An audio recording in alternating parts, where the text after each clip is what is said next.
I'm your host, Shane Herman, everybody. Well, I'm really excited to be here, man. This is my hometown. I was born and raised right here in Warren, Ohio. There's a lot of familiar faces. I'm getting choked up. We love you, Shawn. I don't. No. And with that, let's go. Only sometimes. So anyway, I am born and raised right here in Warren, Ohio. I'm really excited to be here. I wish my wife was here tonight. She's back home in Nashville. She couldn't make it because she had to work. Usually it's the other way around. But this time I'm up here visiting. But we used to live here right here in Howland for a little while. And she loved your winters. No, she hated your winters.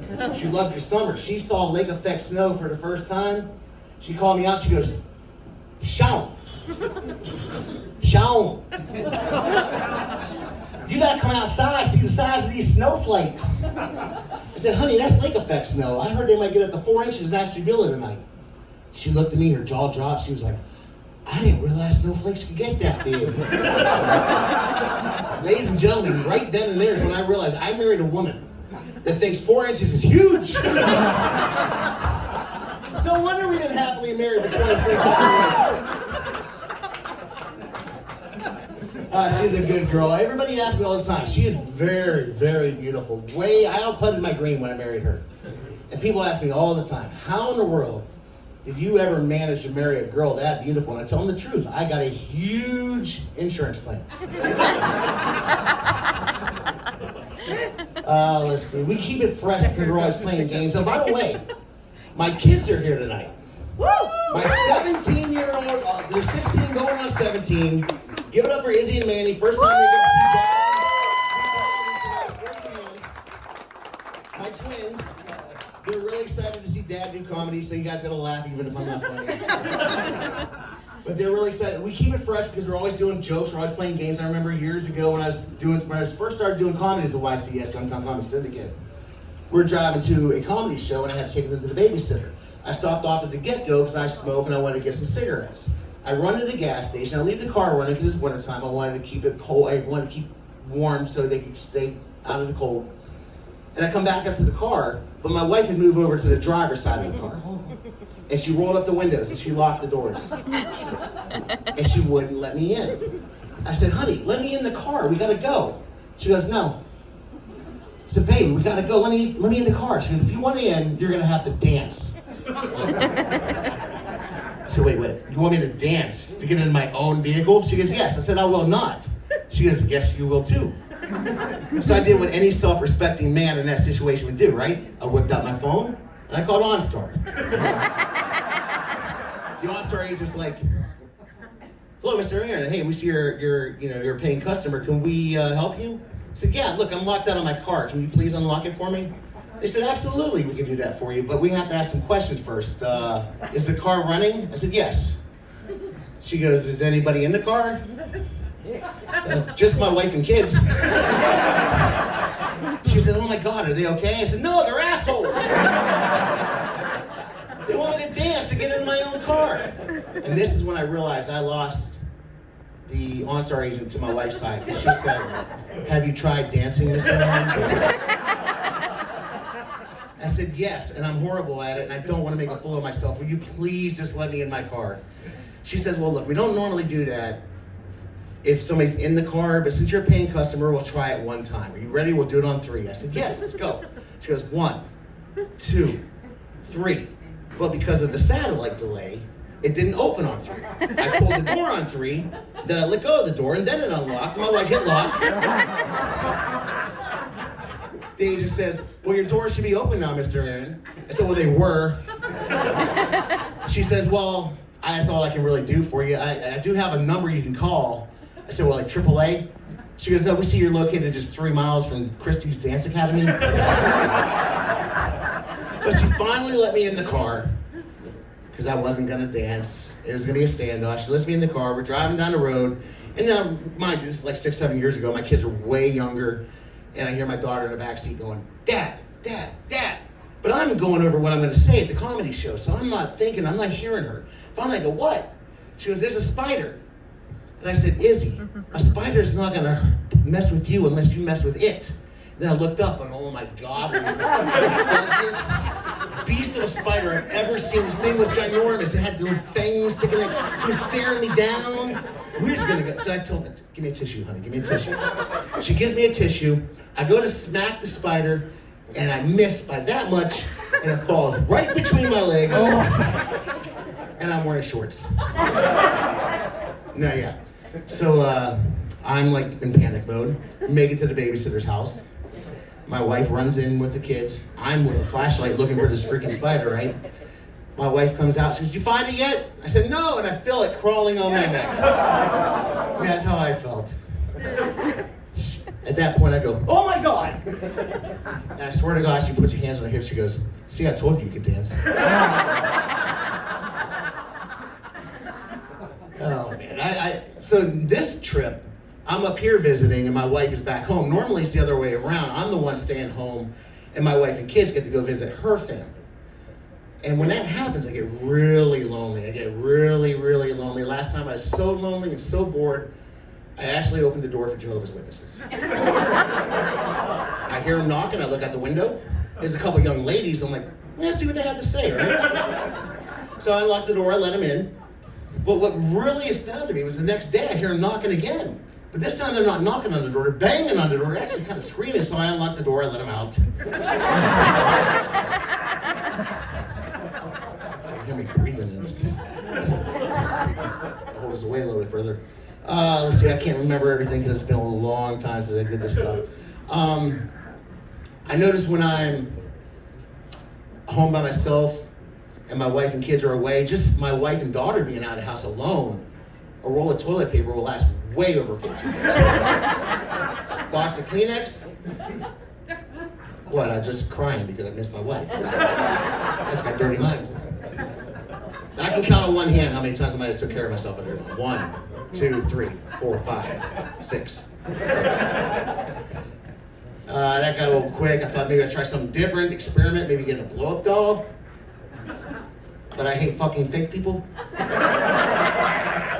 But fake boobies are okay, right? You guys like fake boobs? My 17-year-olds are here. Yeah, I remember back in like 2005, a guy got, 2015 was it? Guy got fake boobs and won an Arthur Ashe Award for courage. Is that Bruce Jenner? I'm not saying what he did wasn't courageous, because I don't care about that. But if you're a guy and you want bigger boobs, just drink a lot of beer and eat pizza. I got bigger boobs than half the women I work with. And mine are real and they're spectacular. And my eyes are up here. I feel bad for Caitlin back then because now that he's a she, they probably only paid him 75% of what he used to make. I bet he never had his identity stolen. I had my identity stolen. And then the son of a bitch tried to sue me because apparently I ruined his life. So, yeah, I relocated to Spring Hill, Tennessee, just south of Nashville. Anybody else have friends and family move because of the General Motors thing, have to move out of town? Yeah, well, yeah, I'm your son. Give it up for my mother, everybody. My mother raises her hand. Me? I got family. But, yeah, we live down there. I work at General Motors in Spring Hill, Tennessee. And I gotta say, I do like it. But they really cracked down on safety protocol. It's kind of a lot different down there, a little bit more relaxed than it was at Lordstown. Like, you can still get away with wearing headphones if you got the right team leader, but you can only wear it in one ear. You can't wear 2 headphones because of safety violation. I got caught wearing 2. My group leader comes, that's what we call our foreman, group leaders. He comes up to me and goes, "Shawn, why are you wearing 2 headphones?" I said, "Because I didn't hear you coming." He says, "You can only wear 1. I said, "Dude, you ever listen to Bohemian Rhapsody in mono? You miss half the Scaramouches, all the Galileos. Like, I see a little silhouette of a man. Fandango. Lightning." I've been listening to that song for 20-something years. I only know half the lyrics. When you work at GM, you got to pull what's called an and-on. It's a wire unless you know it doesn't stop the line unless you let it go long enough. Unless you know you got to go to the bathroom, and you can't just stop and go to the bathroom on your own. The line's got to keep running. So your team leader come up and get you off the line, and He said, hey man, I gotta run to the bathroom. I go up there, and to my amazement, the bathroom had just been cleaned and it was empty. So I used that far left stall, thinking that surely nobody's gonna come sit down right next to me, right? Nope. So before I can even drop Charles, someone sits down right next to me and then tries to talk to me, hey, how's your day going? Nope. I went back, told my group leader, said, listen, I can't do this. Because every time I go to the bathroom, this guy follows me up. He says, well, maybe he likes you. So what, I blew one guy in college. Now everybody thinks I'm gay. I'm just kidding, man. I never went to college.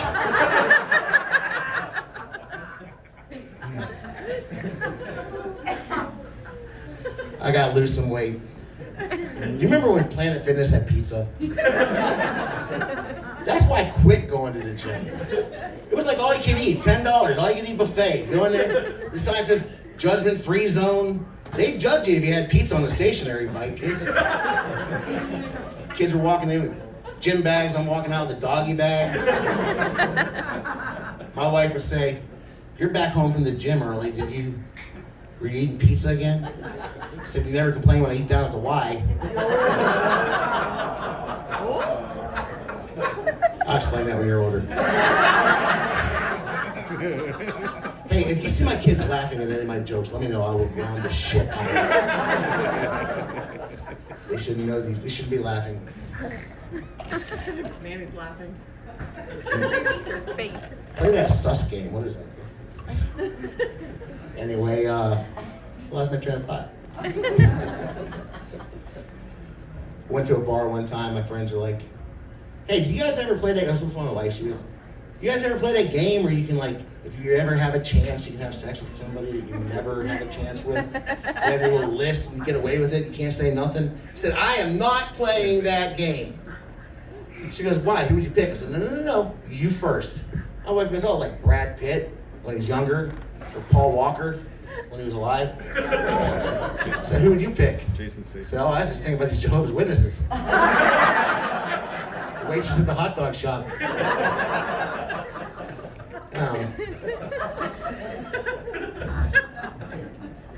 My wife, do you guys get to see the eclipse?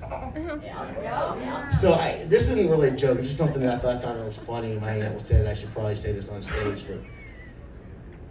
So I always wanted to see a solar eclipse. You know, I never got to see one. And I lived here in 2017 when you guys had the partial eclipse. I'll be damned if they didn't have the full eclipse in Nashville, right? But I'm thinking to myself, hey, I will wait until 2024. I get to see it here. And then my job relocated to Nashville where they had a partial eclipse and they had to...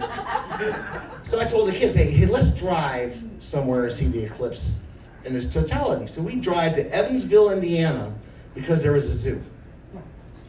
And there was a food court there. And we check out the food court and we're waiting for the eclipse to happen. And my wife has food allergies. She had to get chicken. We had pizza. We were done in minutes, but the chicken took like an hour to cook.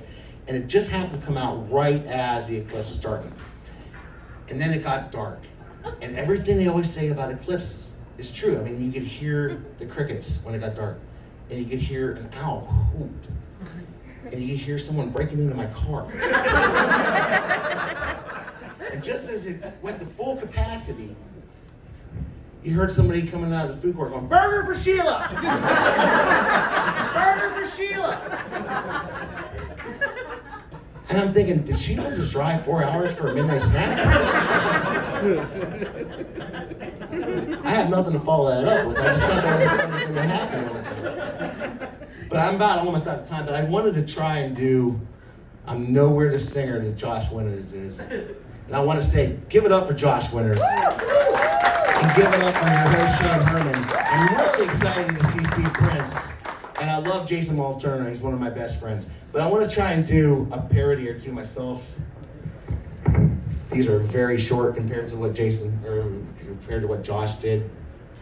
But here goes nothing. You all looking?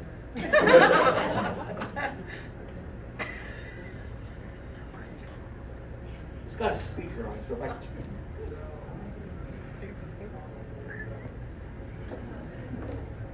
Okay. Can you hear me? No. Can you hear that? Yeah. story how I was out of tune. I don't remember which one playing. Sure. Alright. This was something I was fooling around with the guitar one day, and this is about the guy that mows my yard back in Nashville.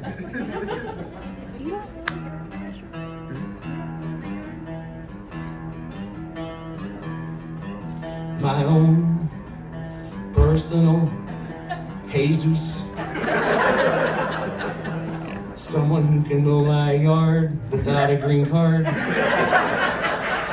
That's the whole thing.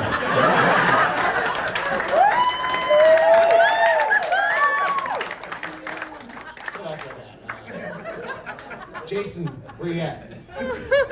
Jason Mullen Turner and I he kind of told me we were going to go to Pennsylvania to do an open mic. And me and him and Aaron Scardino were going to go to an open mic in Pennsylvania. And I thought he meant Sharon, but he meant Erie. And when my wife found out that we were going to go to Erie, she goes, no, you're not driving a 6-hour round trip for an open mic. And that's when I couldn't go, so they thought I was pussy whipped. Yeah, see. You are. I am. But my wife is hot. She is. I can't remember this song. Anyway, I just do it. I was driving from a trip to PA with my buddies on this comedy trip. My buddies found out, said no way. Now they think I'm pussy whipped. She's got it. My baby, she's got it. She's got my car keys. The kids are here. All right, last one. True story, my wife kept telling me, this is back when the Keurig were new, and she told me you need to unplug the Keurig or it's gonna fry because they've been having callback issues or some shit. And I didn't, and it fried. So, a long, long time ago, I can't sing for shit. A long, long time ago, I can still remember how that coffee used to make me smile. And I knew if I had my chance, I'd drink so much I'd piss my pants. And maybe walk around commando for a while. But so much coffee made me shiver with every K-Pod Amazon delivered. I don't remember what I put there. Fake words, go here. I can't remember if I cried when I got home, found those circuits fried. Something touched me deep inside the day my Keurig died. So bye-bye, oh, bye-bye, this, god dang. So bye-bye, my Keurig, dang it. It's funnier if I fuck up, right? So bye-bye, little Keurig has fried. Drove my Chevy to a Starbucks, but the cost was too high. And good old boys were drinking Dunkin', but why? Guess I'll have to make a trip to Best Buy. That's it. And thank you so much, everyone, who came out tonight. It really means a